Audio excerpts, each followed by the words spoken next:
الحمد لله رب العالمين والصلاة والسلام على أشرف الأنبياء والمرسلين نبينا محمد وعلى آله وأصحابه وسلم تسليما كثيرا أما بعد أعوذ بالله من الشيطان الرجيم بسم الله الرحمن الرحيم قال الله عز وجل وأما الذين آمنوا وعملوا الصالحات أولئك هم خير البرية جزاؤهم عند ربهم جنات عدن تجري من تحتها الأنهار خالدين فيها أبدا رضي الله عنهم ورضوا عنه أولئك ذلك لمن خشي ربه قال رسول الله صلى الله عليه وسلم كما في مسلم عن أبي هريرة رضي الله عنه أول من تسعر بهم النار يوم القيامة ثلاثة عالم وقارئ بالقرآن وجواد أوتي بالعالم فأرفه نعمه فعرفها قال فما عملت قال تعلمت وعلمت قال كذبت بل تعلمت ليقال عالم وقد قيل ثم أمر به فسحب على وجهه حتى ألقي في النار. محترم سامعین کرام، عزیز دوستوں اور ساتھیوں، جیسے کہ ہم کو معلوم ہے کہ ہمارا جو دروس کا سلسلہ چل رہا ہے وہ توحید پر چل رہا ہے، اور الحمدللہ یہ 16واں درس توحید پر. پچھلے درس میں اور جس توحید میں جس موضوع پر ہم بات کر رہے ہیں وہ یہ ہے کہ ایک مسلمان کس طریقے سے توحید کا حق ادا کر سکتا ہے. اس کے شروط ہیں. سب سے پہلی شرط ہم پڑھے تھے کہ علم حاصل کرنا، دوسری شرط دین سے محبت ہونا، تیسری شرط عمل کرنے کی نیت کرنا، اور چوتھی شرط جس کے بارے میں ہم پڑھ رہے ہیں کہ عمل کرنا جو علم حاصل کیے ہیں اس پر عمل کرنا. اور تقریباً 4-5 دروس سے یہی موضوع پر ہم بات کر رہے ہیں. پچھلے درس میں ہم پڑھے تھے کہ امام احمد بن حنبل رحمہ اللہ سے جب پوچھا گیا کہ عالم کون ہے تو انہوں نے کہا کہ عالم وہ ہے جو اللہ سے ڈرتا ہے. اور ہم یہی پڑھے تھے کہ جس کو اللہ تعالیٰ پسند کرتے ہیں، جس سے اللہ تعالیٰ محبت رکھتے ہیں، اسی کو قرآن اور حدیث کا علم دیتے ہیں، اس کی سمجھ، اس کا فہم دیتے ہیں اور اس پر عمل کرنے کی توفیق دیتے ہیں. اس کے دلائل کے ساتھ ہم پچھلے ہفتے پڑھ چکے تھے.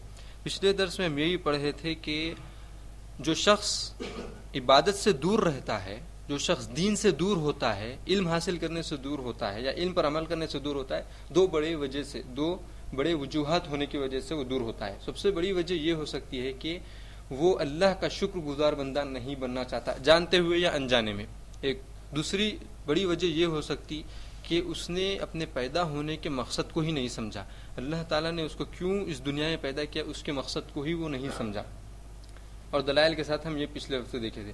پچھلے درس میں ہم یہی پڑھے تھے کہ سورہ عصر میں اللہ تعالیٰ نے کہا کہ تمام انسان خسارہ اٹھانے والے ہیں سوائے وہ لوگ جو ایمان لائے اور نیک اعمال کیے، اور جو حق کی تلقین کیے اور جو صبر کی تلقین کیے.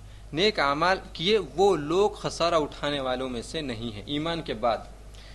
یہاں پر پچھلے درس میں ہم یہاں پر رکے تھے اسی چیز کو کہ علم پر عمل کرنا چاہیے. اسی ٹاپک کو ہم لے کر کے اس درس میں بات کریں گے، اور ہم آگے بڑھیں گے کہ کتنے لوگ ہیں جو لوگوں کو اللہ کی یاد تو دلاتے ہیں لیکن خود اللہ کی یاد سے غفلت برتتے ہیں. کتنے لوگ ہیں جو لوگوں کو اللہ سے ڈراتے ہیں، اللہ کا ڈر ان کے دلوں میں پیدا کرتے ہیں لیکن ان کا دل خود اللہ کے ڈر سے خالی ہوتا ہے. کتنے لوگ ہیں جو اللہ کے قرآن کو پڑھتے ہیں اور پڑھاتے بھی ہیں. کتنے لوگ ایسے ہیں جو اللہ کے کلام کو پڑھتے ہیں اور پڑھاتے بھی ہیں لیکن خود جو پڑھانے والے ہیں خود قرآن کی آیتوں پر عمل نہیں کرتے. کتنے لوگ ہیں جو لوگوں کو اللہ سے قریب کرتے ہیں لیکن خود اللہ سے دور رہتے ہیں. کتنے لوگ ہیں جو لوگوں کے دلوں میں اللہ کی محبت پیدا کرنا چاہتے ہیں لیکن ان کے دل میں خود اللہ کی محبت نہیں رہتی.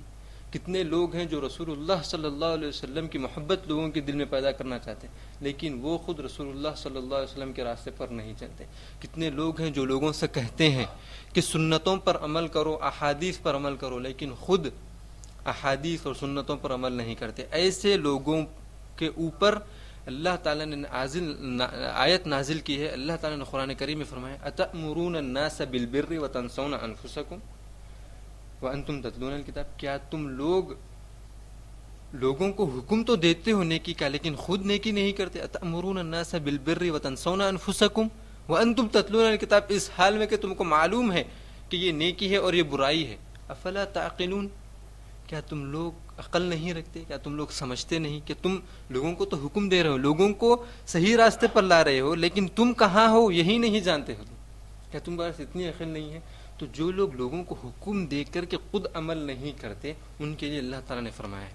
اور دوسری جگہ کئی قرآن میں کئی جگہ جو ہے نا اللہ تعالیٰ نے اور بھی ان کی مثالیں دے کر کے سمجھایا ہے، جس کے بارے میں ہم پڑھ چکے ہیں. عمل نہیں کرنا یا عمل کو چھوڑنے کی وجہ سے علم حاصل نہیں کرنا،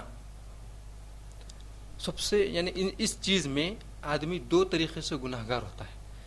عمل سے بچنے کے لیے علم حاصل نہیں کرنا، آدمی ڈبل گنہگار ہوتا ہے، دگنا اس کو اللہ تعالیٰ گناہ دیں گے جب وہ عمل نہیں کرنے کی وجہ سے علم بھی حاصل نہیں کرے گا. مثال کے طور پہ، اور یہ چیز مثال جو میں دے رہا ہوں، یہ مثال آج کے اس زمانے میں اگر آپ غور کریں ہیں یا نہیں کریں ہیں، یا پھر اگر آپ غور کریں گے تو آپ کو یہ مثال اس زمانے میں ملے گی. اور وہ کیا ہے کہ آپ اگر اپنے بھائی سے یا پھر اپنے دوستوں سے یا اپنے پڑوسیوں سے، اپنے رشتہ داروں سے، کس سے بھی مسلمان سے اگر آپ کہیں کہ بھائی آپ قرآن اور حدیث کا علم حاصل کیجئے، قرآن اور حدیث میں کیا لکھا ہوا ہے اس کو پڑھیے، اس کو سمجھیے، اور اس کو جب یہ کہتے ہیں کہ اس کو پڑھنے کے بعد اس پر عمل کیجئے، تو فوری اس شخص کے دل میں شیطان یہ وسوسہ ڈالتا، ذہن میں وسوسہ ڈالتا کہ صاحب اگر عمل کرنا جب ہے جب علم حاصل کرے تو تم عمل نہیں کرنا چاہتے تو علم کیوں حاصل کرتے؟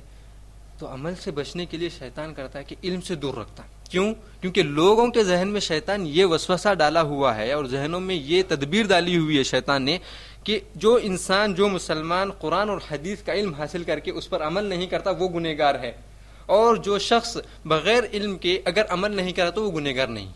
یہی ہے نا ہمارے ذہنوں میں کہ علم حاصل کرے علم حاصل کر کے عمل نہیں کرے تو گنہگار.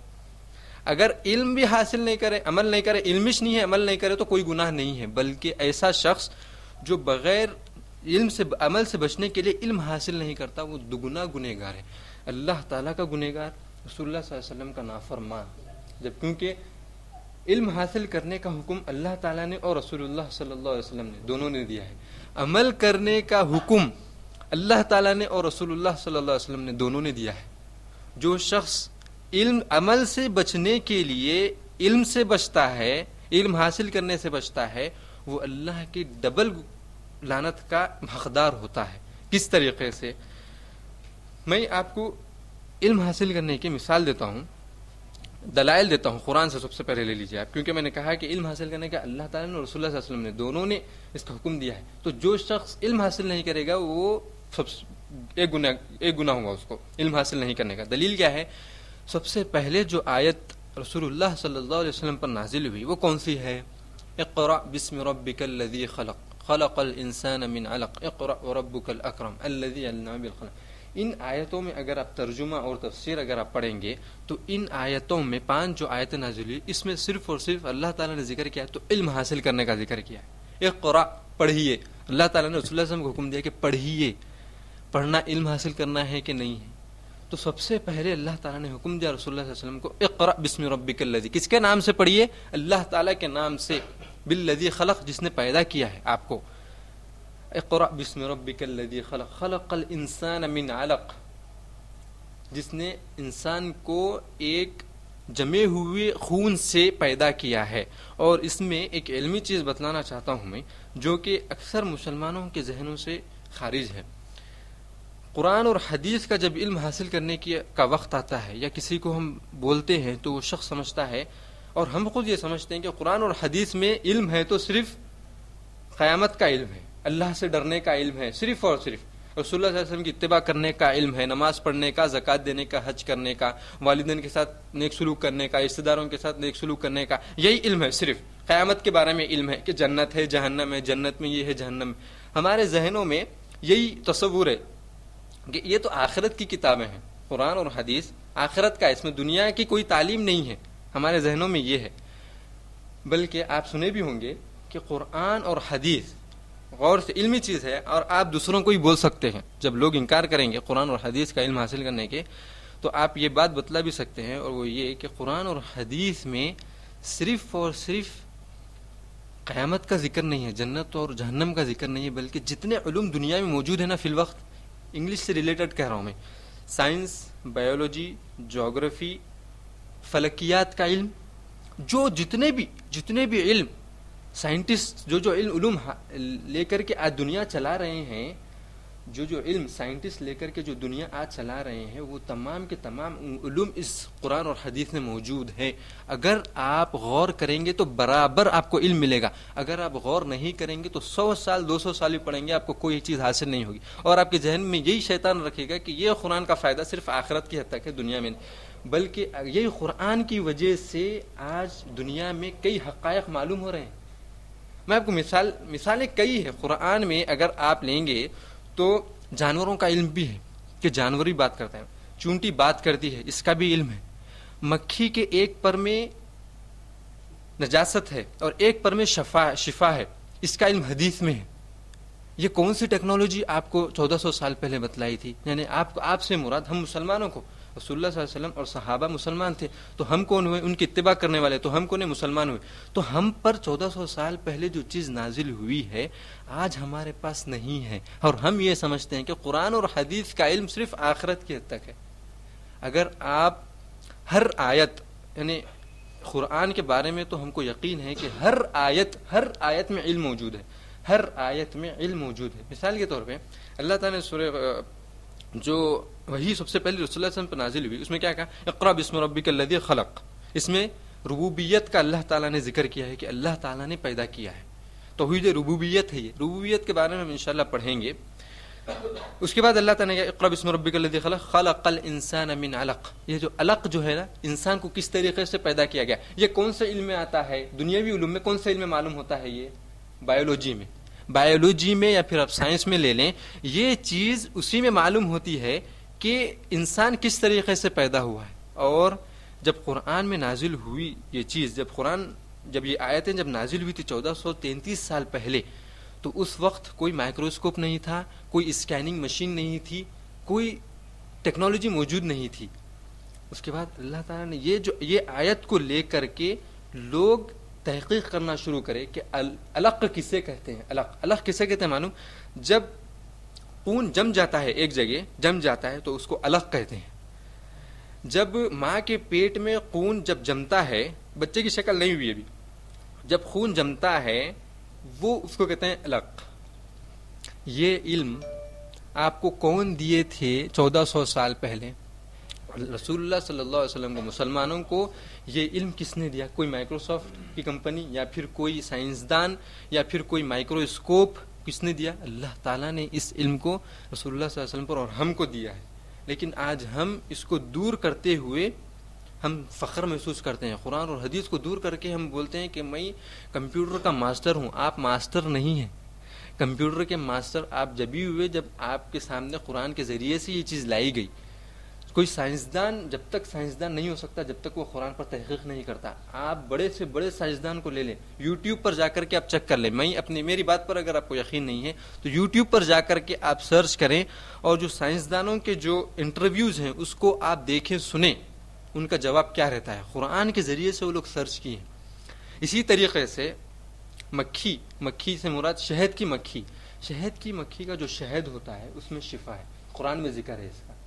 بولنے کا مطلب یہاں پر یہ ہے کہ قرآن کریم اور احادیث شریفہ میں دنیاوی تمام علوم موجود ہے، اور ایسے علوم بھی موجود ہیں جو دنیا میں ابھی تک کافروں کو معلوم ہی نہیں ہے. کافروں کو جن علوم کا پتہ ہی نہیں ہے ویسے علوم بھی اس قرآن اور احادیث میں موجود ہے. وہ کون سا علم ہے؟ کئی علوم ہے، اس میں سے ایک مثال میں دیتا ہوں. جب انسان کو اگر کوئی کافر انسان کو اگر جادو ٹونا کر دے، کوئی اگر اس کے اوپر جن یا شیطانوں کا اثر ہو جائے تو وہ کس طریقے سے اس کو دور کریں گے؟ ان کے پاس کوئی علم نہیں ہے اس کے لیے. جن و شیاطین کے اثرات کو دور کرنے کا، یا پھر کسی کو نظر لگ جائے تو اس کو دور کرنے کا، اس تکلیف کو، یا پھر کسی کو جادو ٹونا اگر کوئی کسی پر کر دے تو اس نقصان کو دور کرنے کا ان کے پاس کوئی علم نہیں ہے. کافروں کے پاس کوئی علم نہیں ہے. ہم مسلمانوں کے پاس ہے رقیہ شرعیہ. قرآن اور احادیث میں ایسی دعائیں ہیں جس کے ذریعے سے ہم اس چیز کو بھی دور کر سکتے ہیں. یہ ایک ہی مثال میں دیا ہوں.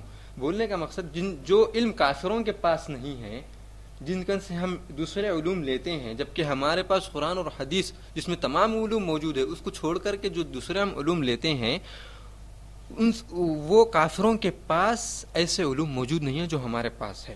تو کیا اس کا مطلب یہ بتلانا چاہتے ہیں، کوئی مجھ سے یہ سوال کرے کہ کیا مولانا آپ یہ بتلانا چاہتے ہیں کہ سائنس نہیں پڑھنا چاہیے، جغرافی نہیں پڑھنا چاہیے، کمپیوٹر نہیں سیکھنا چاہیے، فلکیات کا علم حاصل نہیں کرنا چاہیے، جو دنیا میں ٹیکنالوجیز آ رہی ہیں موبائل استعمال کرنے کا علم نہیں سیکھنا چاہیے؟ اس کا مطلب یہ ہے کہ اس کا مطلب یہ نہیں ہے. میرا بولنے کا مطلب یہ نہیں ہے کہ آپ دوسرے علوم حاصل نہ کریں. آپ دنیا میں جتنے علوم آپ حاصل کر سکتے ہیں اپنی استطاعت کے حساب سے سب حاصل کریں. لیکن سب سے بڑی گمراہی اور سب سے بڑی بد نصیبی یہ ہے کہ آپ تمام علوم تو دنیا کے حاصل کر لیے لیکن قرآن اور حدیث کا علم آپ کے پاس نہیں ہے. بتانے کا مقصد یہاں پر یہ ہے کہ اللہ تعالیٰ قرآن اور حدیث میں تمام علوم موجود کر چکے ہیں. تو اللہ تعالیٰ نے فرمایا اقرا، علم حاصل کرنے کا حکم اللہ تعالیٰ نے کیا. اور دوسری جگہ کئی آیتیں ہیں جیسے فَعْلَمْ أَنَّهُ لَا إِلَهَ إِلَّا اللَّهُ وَاسْتَغْفِرْ لِذَنبِكَ.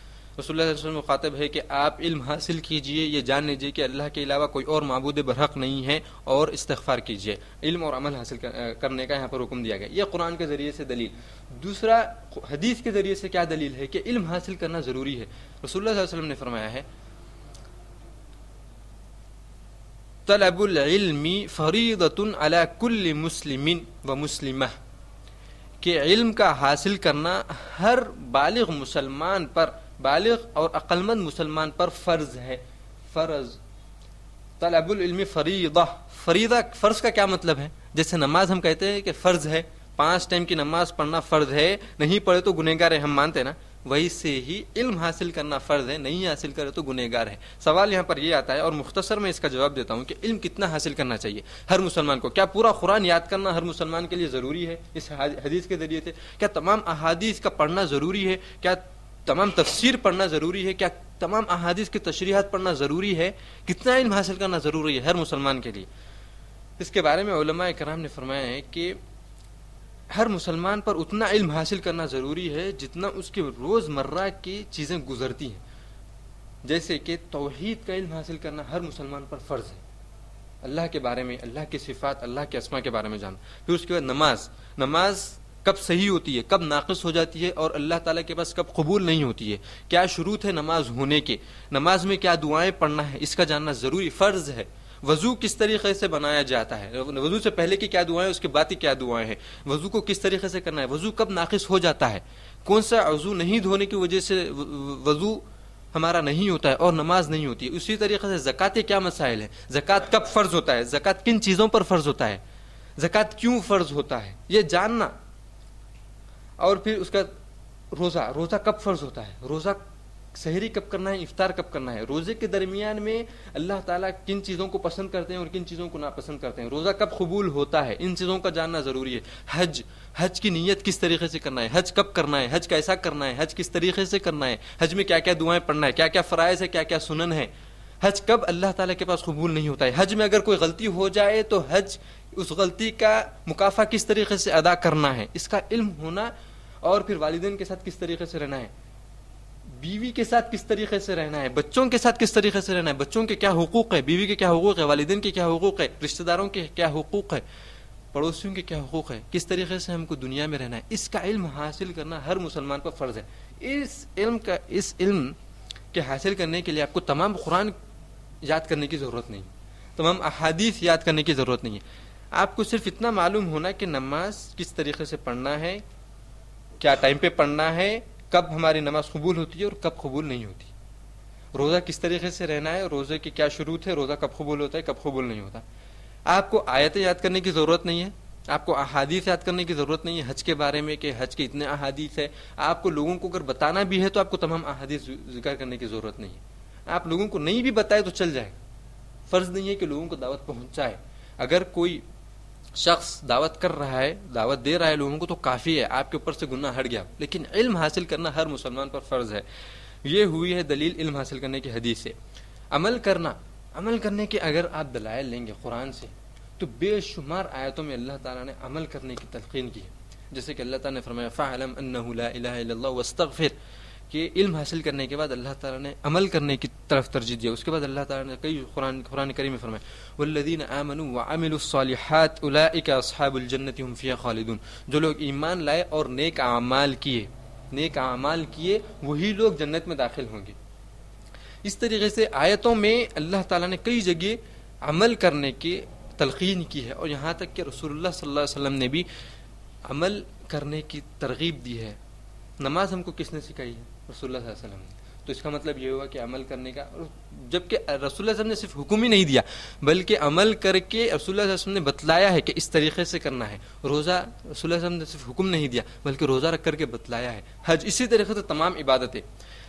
بتلانے کا مقصد کہ علم عمل سے دور رہنے کی سوچ کر کے یا عمل کرنے سے بچنے کا سوچ کر کے علم کو حاصل نہیں کرنا، دگنا گناہ ملے گا اس شخص کو. پہلا گناہ علم حاصل نہیں کرنے کا، دوسرا گناہ کہ اس نے عمل کو چھوڑ دیا ہے، علم حاصل نہیں کر کے عمل کو چھوڑ دیا. جو شخص علم حاصل کر کے عمل نہیں کرے گا اس کی مثال کس شخص کی طرح ہے یا کس قوم کی طرح ہے؟ کون بول سکتے کہ علم حاصل کیا لیکن عمل نہیں کیا؟ یہودیوں کی جیسی مثال ہے اس کی کہ اس نے علم حاصل کیا لیکن عمل نہیں کیا. کیوں؟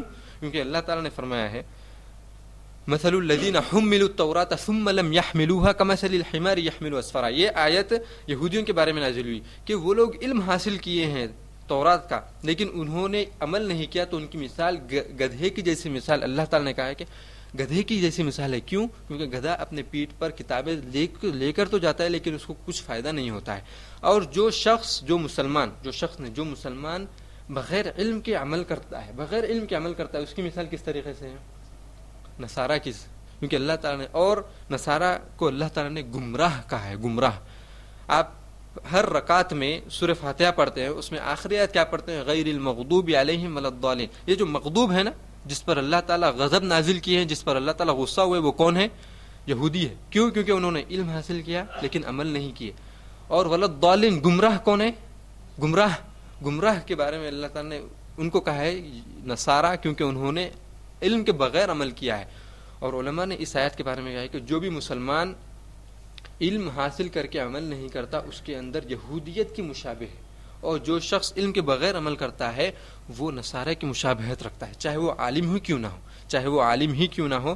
اگر وہ اپنے علم پر عمل نہیں کرتا تو اس کی مثال یہودیوں کی طرح ہے. کیونکہ یہودیوں کی مثال اللہ تعالیٰ نے قرآن کریم میں گدھے سے مشابہ دی ہے، اور نصارہ کو کہا ہے کہ وہ گمراہ ہے. ان کو اللہ تعالیٰ نے گمراہ کر دیا کیونکہ وہ لوگ بغیر علم کے عمل کیے ہیں. اور جو مسلمان نہ علم حاصل کرے نہ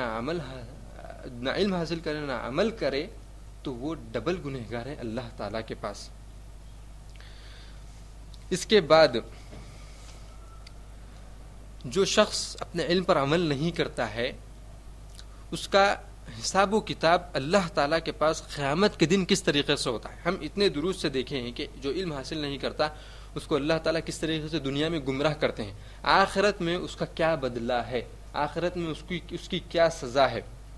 اس چیز کو 2 احادیث دیکھ کر کے میں اپنی بات کو ختم کرتا ہوں، اور اس درس کے آخری 2 احادیث ہیں، اور اس میں ہم دیکھیں گے کہ اللہ تعالیٰ آخرت میں اس شخص کو کس طریقے سے عذاب دیں گے جو شخص اپنے علم پر عمل نہیں کرتا ہے، یا جو شخص عمل چھوڑ کر کے عمل سے بچنے کے لیے علم بھی حاصل نہیں کرتا.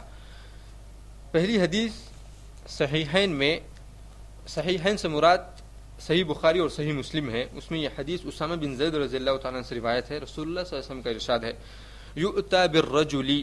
اور 2 احادیث وہ شخص کے لیے عبرت ناک ہیں جو اپنے علم پر عمل نہیں کرتا. یہ 2 احادیث کے علاوہ کئی اور احادیث ہے لیکن اس کے ذریعے سے وہ عبرت حاصل کرنا چاہے تو کر سکتا ہے.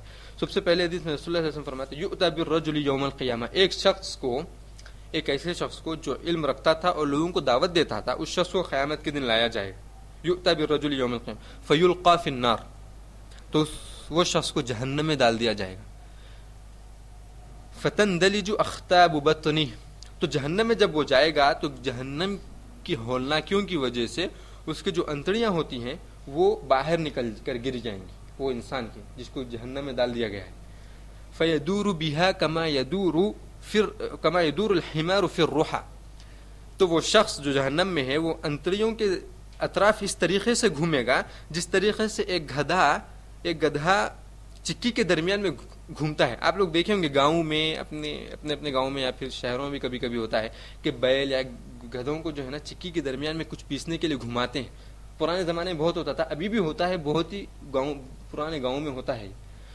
تو جس طریقے سے گدھا چکی کے درمیان میں گھومتا ہے اسی طریقے سے وہ شخص اپنے انتڑیوں کے درمیان میں گھومے گا.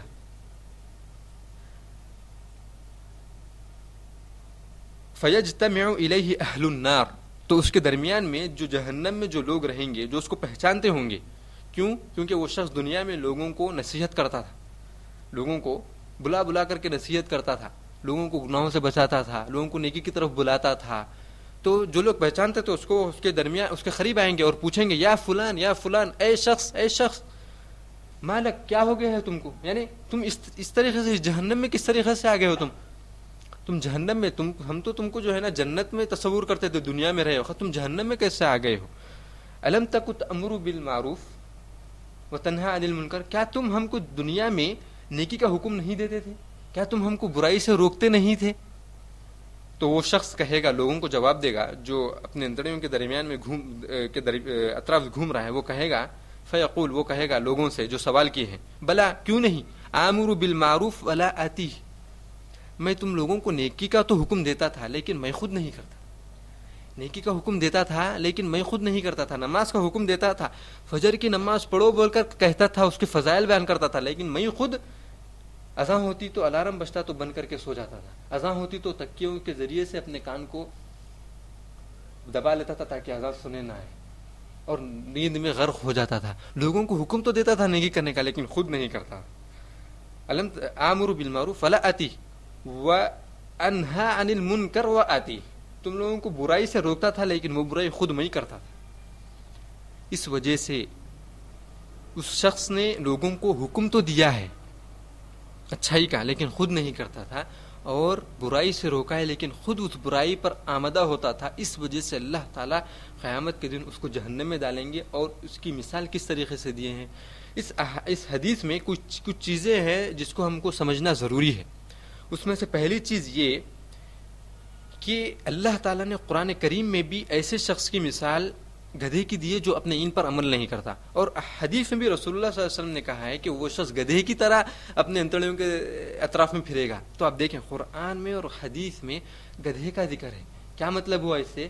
انسانوں کے پاس جو جانور ناپسندیدہ ہے، جس کو خبیث سمجھتے ہیں سب سے زیادہ، وہ ہے گدھا. جب کسی انسان کو ہم مذاق میں اگر گدھے کی مثال دیتے ہیں تو وہ بہت غصے میں آ جاتا ہے. گھوڑے کی دیتے ہو تو غصے میں نہیں آتا ہے، ہاتھی کی دیتے ہو تو غصے میں نہیں آتا ہے. لیکن جب آپ گدھے کی مثال دیتے ہیں تو اس کے دل میں غضب اور آپ کے لیے نفرت پیدا ہوتی ہے اور وہ غصے میں آ جاتا ہے. کیونکہ گدھا ہر انسان کے پاس، چاہے وہ کافر ہو کہ مسلم ہو، ہر ایک کے پاس ناپسندیدہ ہے. اسی لیے اللہ تعالیٰ نے یہاں پر جو شخص ان پر عمل نہیں کرتا اس کی خباثت اور اس کی نجاست بتلانے کے لیے گدھے کی مثال دی ہے. اور اس کے علاوہ بھی گدھا کفار مشرکین یعنی رسول اللہ صلی اللہ علیہ وسلم کے زمانے میں معروف تھا، اس کی خباثت بھی ہر ایک کو معروف تھی کہ گدھے کی مثال اس زمانے میں بھی جب دیتے تو غلط چیز کے لیے دی جاتی تھی. کفار مشرکین مکہ اور کفار کے پاس جب مثال دی جاتی گدھے کی تو سمجھا جاتا تھا کہ بہت ہی خراب مثال دی جا رہی ہے. اور قرآن کس پر سب سے پہلے نازل ہوا ہے؟ کفار مشرکین کے لیے نازل ہوا ہے. رسول اللہ صلی اللہ علیہ وسلم پر نازل ہوا ہے. کس کے لیے نازل ہوا سب سے پہلے؟ کس کے لیے؟ کفار کے لیے.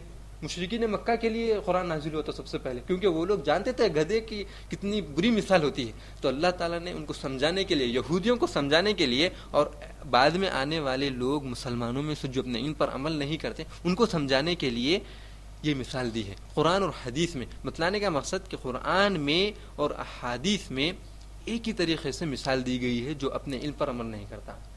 آپ اس کے علاوہ بولیں گے کہ قرآن میں ایسی چیز جو ہمارے پاس اور بھی سب سے زیادہ جو ہے نا خراب سمجھی جاتی ہے جانور میں، وہ ہے خنزیر، جس کو ہم سور کہتے ہیں. لیکن سور اس زمانے میں ان کے پاس استعمال نہیں کیا جاتا تھا، ان کے پاس معروف نہیں تھا، اس کا گوشت استعمال کرتے تھے، لیکن گدھے کو وہ اپنے سواری کے لیے استعمال کرتے تھے اور اس پر اپنی چیزیں رکھ کر لے جاتے تھے.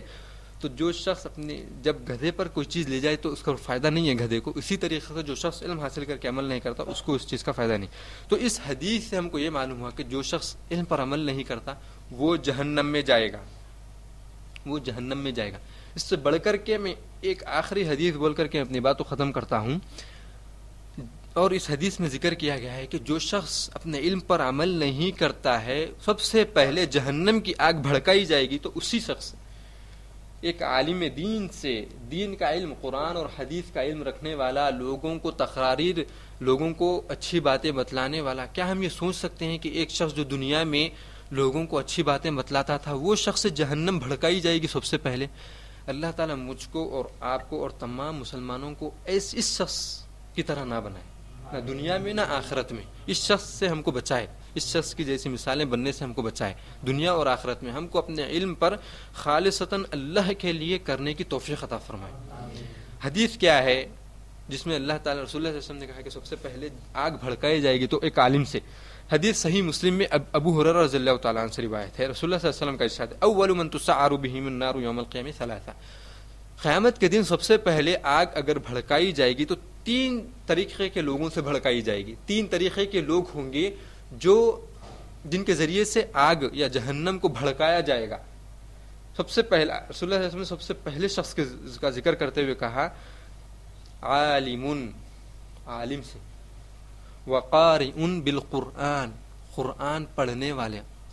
قرآن کے قاری کو ہم سب جانتے ہیں، جو قرآن کی تلاوت کرتا ہے اچھے آواز میں، اچھے انداز سے جو پڑھتا ہے اس کو قرآن کا قاری بولتے ہیں کہ نہیں؟ جو قرآن پڑھاتا ہے لوگوں کو اس کو بھی قاری کہتے ہیں، عالم کو اور جو قرآن پڑھنے والا ہے. دوسرا شخص، قرآن پڑھنے والے شخص کو سب سے پہلے جہنم میں ڈالا جائے گا. تیسرا شخص اللہ تعالیٰ نے جو اللہ کے راستے میں پیسہ خرچ کرتا ہے. اوتیا بالعالم، عالم کو قیامت کے دن اللہ تعالیٰ کے سامنے لایا جائے گا. کس کو؟ عالم کو لایا جا رہا ہے. عالم جو دین کی سمجھ اور علم رکھتا تھا اس کو لایا جائے گا. فعرفہ نعمہ، تو اللہ تعالیٰ اس اپنی جو نعمت، اللہ تعالیٰ جو اس کو نعمتیں دی تھی، علم کی جو نعمت دی تھی اس کے بارے میں اس کو بتلائیں گے، اس کو آگاہ کریں گے کہ میں تم کو اتنا علم دیا تھا. فعرفہ، تو وہ ہاں مانے گا. جب اللہ تعالیٰ بتلائیں گے کہ میں نے تم کو یہ نعمتیں دی تھی تو وہ اقرار کرے گا، ہاں اللہ آپ نے مجھے نعمت دی تھی علم کی. فما عملت، تو اللہ تعالیٰ کہیں گے فما عملت، تو میں جو علم دیا تھا اس پر کتنا تم عمل کیے ہو؟ تو وہ شخص کہے گا قال تعلمت وعلمت، میں نے علم حاصل کیا اور لوگوں کو بھی علم دیا. میں نے علم حاصل کر کے چھپا لیا نہیں بلکہ لوگوں کو بھی دیا، لوگوں کو بھی پہنچایا آپ کی دعوت. تو اللہ تعالیٰ کہیں گے کذبت، اللہ تعالیٰ نے جھوٹ کہا تو نے اس بندے سے. آپ دنیا میں جتنے شخصیات ہیں رسول اللہ صلی اللہ علیہ وسلم کو اور انبیاء کرام اور صحابہ کو چھوڑ کر کے جتنے لوگ ہیں، اگر آپ کے سامنے کہیں کہ تمہارے دل میں یہ ہے، انبیاء اللہ تعالیٰ کے علاوہ تمام مخلوقات کو چھوڑ کر کے کوئی بھی دل کے رازوں کو جاننے والا نہیں ہے، تو اللہ تعالیٰ ہی دلوں کے رازوں کو جانتا ہے. اگر دنیا کے تمام لوگ کہیں کہ تم اپنے علم پر عمل نہیں کرتے اور اللہ تعالیٰ کہے کہ تم اپنے علم پر عمل کرتے، تو کون سچا ہے؟ اللہ تعالیٰ سچا. کیوں؟ کیونکہ دلوں کے راز کو جاننے والا اللہ ہے. قیامت کے دن میں بتلانا کیا چاہتا ہوں یہاں پر ہے، قیامت کے دن تمام مخلوقات آ کر کے، تمام مخلوقات سے مراد انسان، جن، جانور، جتنے آپ کے اطراف، مٹی، یہ دیوار، تمام یہ مائک، یہ فون، یہ پیپر، یہ سب آ کر کے آپ کو گواہی دے کہ تم جنتی ہو، تم اپنے ان پر عمل کرتے تھے. اور اللہ تعالیٰ اگر کہہ دے تم جھوٹے ہو اپنے دعوے میں، تو کون سچا ہوا یہاں پر؟ اللہ تعالیٰ. یعنی جتنے مخلوقات ہیں سب کی گواہی ختم ہو گئی. اللہ تعالیٰ جو کہہ دیے کہہ دیے. کیوں؟ کیونکہ اللہ تعالیٰ جانتے تھے دل کے بارے میں کہ یہ شخص کے دل میں کیا ہے. علم حاصل کیا تو کیوں کیا؟ لوگوں کو دکھانے کے لیے، تاکہ اس کو، اور یہ حدیث میں آ رہا ہے اللہ تعالیٰ کہے کذب، تو نے جھوٹ کہا ہے. بل تعلمت لیقال عالم، بلکہ تو نے علم حاصل کیا کس لیے؟ تاکہ تجھ کو لوگ عالم کہیں، لوگ عالم کہیں، لوگ تم کو قاری کہیں، لوگ تم کو کہے کہ یہ تو حافظ قرآن ہے صاحب، لوگ آپ کی عزت کریں، لوگ آپ کو بڑے مرتبے پر پہنچائیں، لوگ آپ سے سنیں، لوگ آپ کی طرف راغب ہوں. اس نیت سے تو نے علم حاصل کیا تھا. تو کیا کیا جائے گا اس کے بعد؟ وقد قیل، تو اللہ تعالیٰ کہے گا تم کو یہ دنیا میں سب عالم تم کو کہہ دیا گیا، تم کو مولوی کہہ دیا گیا، تم کو حضرت کہہ دیا گیا، تم کو سب کہہ دیا گیا، اب آخرت میں تمہارے لیے کچھ نہیں ہے. ثم امر بہ، تو اللہ تعالیٰ اس کے بارے میں حکم دیں گے کہ اس کو جہنم میں ڈال دو. فسحب حتی القی فی النار، تو اس شخص کو اللہ تعالیٰ جہنم میں پھینک دیں گے. سب سے پہلے کوئی بھی شخص جہنم میں جانے سے پہلے وہ عالم جو اپنے علم پر عمل نہیں کرتا تھا، جو عالم ریاکاری کرتا تھا، دکھاوے کے لیے لوگوں کو دعوت دیتا تھا، دکھاوے کے لیے تقاریر کرتا تھا، دکھاوے کے لیے احادیث بیان کرتا تھا، قرآن پڑھتا تھا، وہ شخص جہنم میں جائے گا سب سے پہلے. سوچنے والی بات یہاں پر یہ ہے کہ آج ہم علم حاصل کرتے ہیں اور یہ سمجھتے ہیں، ہمارے ذہن میں کبھی شیطان یہ ڈالتا ہے کہ علم حاصل کرنے کی وجہ سے لوگوں میں تعریف ہوگی، ہماری درس دروس دینے کی وجہ سے لوگوں میں تعریف ہوگی. جتنے لوگ، اور یہ بات بہت ہی باریک ہے اور یہ جو میں کہہ رہا ہوں، جتنے لوگ آپ کی تعریف کریں گے اتنے ہی آپ فتنے میں پڑیں گے. جتنے لوگ آپ کے دین کی، آپ کے علم کی، آپ کے تقریر کی یا آپ کے اچھے ہونے کی تعریف کریں گے، اتنا ہی آپ خدشہ ہے کہ اگر آپ حقیقت میں لوگوں کو دکھاوا کر رہے ہیں تو آپ گمراہ ہو جائیں اور آپ کا حشر ان لوگوں میں ہوگا. اللہ تعالی ہم کو اس شخص کی طرح ہونے سے بچائے اور اس شخص کی طرح دل رکھنے سے بچائے جو ریاکاری کرتا ہے. ہم کو اللہ تعالی اخلاص کے ساتھ علم حاصل کرنے، اس پر عمل کرنے اور لوگوں تک پہنچانے والا بنائے. اس حدیث میں پہلا ذکر عالم کا ہوا تھا، دوسرا ذکر قرآن پڑھنے والے کا. قرآن پڑھنے والے کا مرتبہ کیا ہے؟ ہر لفظ پر، ہر حرف پر 10 نیکی ہے اور 10 نیکی کا بدلہ اللہ تعالیٰ چاہے تو 700 گنا اور اس سے زیادہ بھی دے سکتے ہیں. اس کا حشر کیا ہوگا کہ اس کو قیامت کے دن لایا جائے گا، اس سے پوچھا جائے گا کہ میں نے تم کو یہ نعمت دی تھی قرآن پڑھنے کی، اس میں تم نے کیا کیا؟ تو وہ کہے گا کہ میں نے لوگوں کے سامنے قرآن پڑھا. تو وہ کہیں گے اللہ تعالیٰ کذبت، تو نے جھوٹ کہا. کیوں؟ کیونکہ تو چاہتا تھا کہ لوگ جو خاری کہیں، اچھی آواز میں پڑھتا تھا تو تاکہ لوگ تیری تعریف کریں، لوگ تیری تعریف کریں، اس لیے تو قرآن پڑھتا تھا، اس لیے نہیں کہ اللہ تعالیٰ تم کو ثواب دے، اس لیے نہیں پڑھتے تھے. تم لوگوں کی تعریف سننے کے لیے تم اچھی آواز میں اور اچھی طریقے سے قرآن پڑھتے تھے اور پڑھاتے تھے. اس کے بارے میں بھی اللہ تعالیٰ کہیں گے کہ تو نے جھوٹ کہا اور اس کو بھی جہنم میں ڈال جائے گا. تیسرا شخص وہ ہے جو اللہ کے راستے میں خرچ کرتا ہے پیسہ. اس سے پوچھا جائے گا قیامت کے دن میں تم کو اتنا مال دیا تھا، اللہ تعالیٰ کہیں گے کہ میں نے تم کو اتنا مال دیا، تم نے کیا کیا؟ تو وہ کہے گا کہ ہر ایک وہ راستہ جس پر آپ خوش ہوتے تھے میں وہاں پر صرف کیا ہوں. اللہ تعالیٰ کہیں کذبت، تو نے جھوٹ کہا ہے. کیوں؟ تم اپنے مال کو خرچ کرتے تھے اس لیے کہ تم کو لوگ کہیں کہ کتنا سخاوت والا آدمی ہے، کتنا بڑے دل والا آدمی ہے، اتنا پیسہ ہے اللہ کے راہ میں خرچ کر رہا ہے، یہ تم چاہتے تھے اور تمہارے بارے میں یہ لوگ کہہ چکے ہیں. تو تمہارے کو جہنم آخرت میں کیا بدلہ ہے؟ جہنم ہے. ان تین عالم کو اور قرآن پڑھنے والے کو اور پیسہ اللہ کے راہ میں خرچ دکھاوے کے لیے کرنے والے کو سب سے پہلے جہنم میں ڈالا جائے گا. اللہ تعالی ہم کو ان تینوں صفت میں ہونے والوں میں سے بچائے. اسی بات پر میں اپنی بات کو ختم کرتا ہوں. دعا کرنے سے پہلے میں ایک بات بتلا دینا چاہتا ہوں، اور وہ یہ کہ یہاں پر کوئی ایک صاحب خیر ہے جو ایک دعاؤں کی کتاب لائے ہیں جس کا نام ہے حصن المسلم. یہ حصن المسلم تمام دعاؤں پر جو زندگی میں جب بھی ہمارے پاس دعاؤں کی حاجت ہوتی ہے، یہ تمام دعائیں اس میں موجود ہیں. قرآن اور صحیح احادیث میں جو دعائیں ہیں ایک جگہ جمع کر دی گئیں. یہ سب سے پہلے عربی میں کتاب آئی تھی، اس کو ترجمہ کیا گیا ہے اردو میں اور کئی زبانوں میں کر دیا گیا ہے ابھی تک. اس کتاب کی فضیلت اور اس کتاب میں جو دعائیں ہیں اس کی فضیلت یہ ہے کہ آپ کو کسی بھی دعا کی اگر حاجت ہوگی تو اس کتاب میں موجود ہے، جو آپ کو دیے جانے والی ہے ابھی ساتھ میں. آپ کو کپڑے پہننے، اتارنے، سونے، اٹھنے کے بعد بیت الخلاء میں داخل ہونے اور بیت الخلاء سے نکلنے، گھر سے باہر نکلنے اور گھر میں داخل ہونے، اور نماز میں جو دعائیں پڑھنے، نماز کے بعد کیا دعائیں ہیں، اذان کا جواب کس طریقے سے دینا ہے، اذان کے بعد کی کیا دعائیں ہیں، تشہد کس طریقے سے پڑھنا ہے، اس کے بعد حج کی کیا کیا دعائیں، حج میں کیا کیا دعائیں پڑھنا ہے آپ کو، آپ اگر کسی مصیبت میں ہے تو آپ کو کیا کیا دعائیں پڑھنا ہے، آپ کوئی حاجت میں ہے تو آپ کو کیا کیا دعائیں پڑھنا ہے، آپ کس طریقے سے پڑھنا ہے. اور اس کے علاوہ جو بھی آپ کے ذہن میں جو بھی چیز کی دعا آ رہی ہے سب تمام کی تمام دعائیں اس میں موجود ہیں. یہاں تک کہ اگر کوئی شخص اللہ تعالیٰ سے یہ دعا کرنا چاہتا ہے کہ مجھے شرک سے بچائے تو کیا دعا ہے وہ بھی اس کتاب میں موجود ہے. مقصد یہ کہ اس کتاب میں تمام دعائیں روزمرہ کی اپنی زندگی کی تمام دعائیں موجود ہیں. تو اس کتاب کو جب آپ حاصل کریں تو اس کو لے جا کر کے آپ کے پلنگ پر رکھنا مقصد نہیں ہے دینے کا، آپ کو یہ دے کر کے آپ کے کمپیوٹر کے ڈیسک پر رکھنا مقصد نہیں ہے، آپ کے لیپ ٹاپ پر رکھنا مقصد نہیں ہے، یا اس طریقے سے پیپر منٹ بنا کر رکھنا مقصد نہیں ہے دینے کا، یا پھر آپ کتاب کو بازو رکھے اور سو گئے، اس کو ہاتھ ہی نہیں لگائے، مقصد یہ نہیں، دھول جم گئی اس کے اوپر، آپ اٹھائے نہیں اس کو، آپ اس کو ڈال دیے لے جا کر، اس کا دینے کا مقصد یہ نہیں ہے۔ مقصد ہے آپ آسانی کے ساتھ ہر وقت کتاب کھولیں اور دعائیں پڑھنا شروع کر دیں، جو بھی حاجت کی دعا ہے، آپ کو جو دعائیں یاد نہیں ہیں وہ یاد کر سکتے ہیں آپ باضابطہ۔ آپ کو یہ کتاب یہاں پر فری میں دی جا رہی، کوئی پیسے لے کر کے نہیں دیا جا رہا ہے، فری میں دی جا رہی، اس کا آپ فائدہ اٹھائیں۔ جن لوگوں کو دعائیں یاد نہیں ہیں وہ دعائیں یاد کر سکتے ہیں، یا پھر اگر یاد نہیں کرنا چاہتے تو اپنے جیب میں رکھیں، کیونکہ پاکٹ سائز ہے، اس کو آپ جیب میں رکھ سکتے ہیں ہمیشہ۔ سفر کی دعائیں ہر چیز کی دعا اس میں موجود ہے، تو اس کتاب کو لے کر کے آپ فائدہ اٹھائیں۔ اسی بات پر اپنی بات کو ختم کرتا ہوں۔ اللہ تعالیٰ سے دعائیں کہ اللہ یہاں پر جو بھی کہا اور سنا گیا اس پر ہم کو عمل کرنے کی توفیق عطا فرمائے۔ یا اللہ یہاں پر جو بھی کہا اور سنا گیا اس پر ہم کو عمل کرنے کی توفیق عطا فرمائے۔ یا اللہ جو علم حاصل کیے ہیں اللہ اس پر ہم کو عمل کرنے کی توفیق عطا فرمائے۔ یا اللہ جتنے حضرات یہاں موجود ہیں ان سب کے چھوٹے اور بڑے گناہوں کو معاف فرما دیجیے۔ یا اللہ ان حضرات کے اٹھنے سے پہلے چھوٹے اور بڑے گناہوں کو معاف فرما دیجیے۔ یا اللہ ان حضرات میں جو بھی پریشان حال ہے اللہ ان کی پریشانی کو دور کر دیجیے۔ یا اللہ یہاں جو بیٹھے ہوئے حضرات ہیں ان میں اگر کوئی قرض دار ہے تو اللہ ان کے قرض ادا ہونے کا ذریعہ نکال دیجیے۔ یا اللہ جو بھی پریشان حال ہے اس کی پریشانیوں کو دور کر دیجیے۔ یا اللہ جتنے مسلمانوں کا انتقال ہو چکا ہے اور جو زندہ ہیں ان سب کے چھوٹے اور بڑے گناہوں کو معاف فرما دیجیے۔